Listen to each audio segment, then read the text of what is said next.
بسم الله الرحمن الرحيم. السلام عليكم ورحمة الله وبركاته. kusoo dhawaaw iska kitchen. maanta waxaan idin wadaa video yaroo fudud. waxaan rajeynayaa inaad ka wada heshaan. haddii aad channelka cusub tahay please ha iga hilmaamin inaad subscribe ii saartid. maanta videogeena insha allah waxaan sameyn doonaa doolshada mooska. waa doolsho aad u fudud oo aad u macaan. waxaan rajeynayaa inaad ka wada heshaan daawasho wanaagsan. waxaa u baahan tahay 2 bakeeri oo bur ah, 1 qaando yar oo baking powder ah, 1 qaando oo carfisa ah, 1 qaando yar oo baking soda ah, 1/4 qaando oo cusbo ah, 1 qaando yar oo qarfo ah, 1/4 koob sokor ah, nus koob shukulaatada shiidan, isku dhex qas.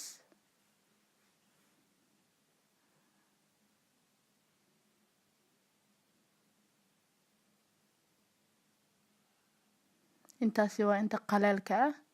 si fiican isku dhex geli.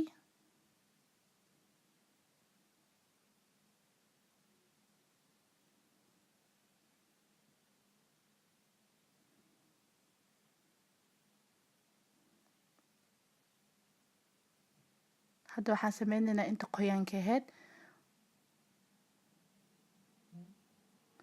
waxaa u baahan tahay 3 xabo moos oo biseel ah. si fiican u jajabi mooska. jajabiskiisa ma adka maadaama uu biseel yahay.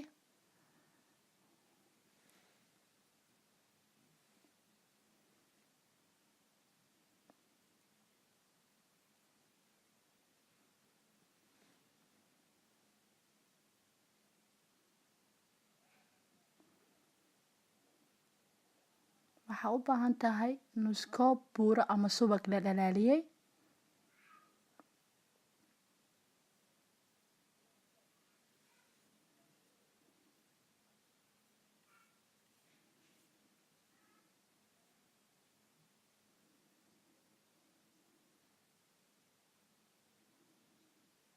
isku dhex qas si fiican si isku dhex galaan.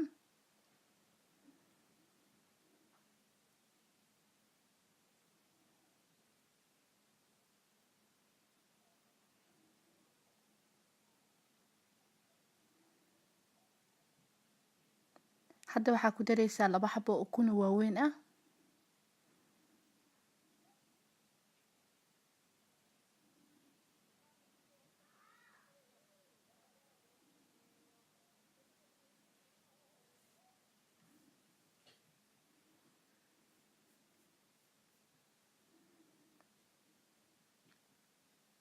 si fiican iskugu dhex qas. hadda waxaan keensanaynaa inta qaleelka hadaaya aan isku soo darnay. ku darina insha allah.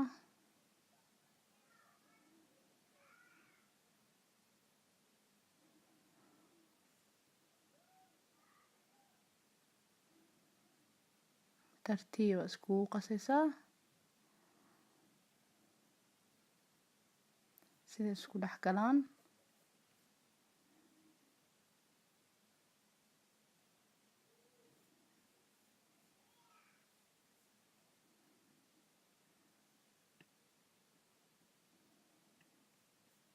waatana maasha allah way isdhex gashay si fiican.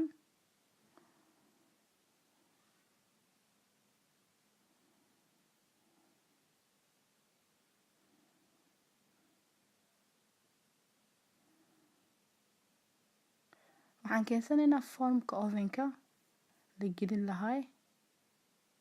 foormka rabtaa gashan kartaa. ani midkan jeclahay inaan ku shubto. saliidan soo marsaday so igaaga dhegin hadhow. halkaaseyti waa ku shubayaa kulligeed.